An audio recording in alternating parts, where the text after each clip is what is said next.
Hi everyone, welcome back to David's tutorial, and in this video I will show you how to get a referral code on your GCash app.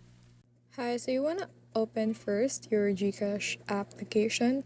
After that, you want to navigate to the view all right here. Go to that on, and in the upper category you can see right here, you want to go in and tap in enjoy. After that, you want to tap the jobs, and it will find the referral section right here.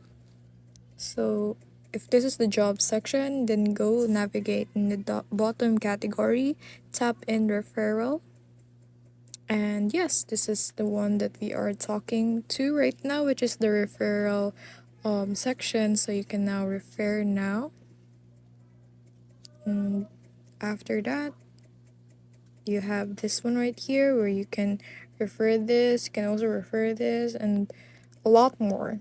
So that's how you navigate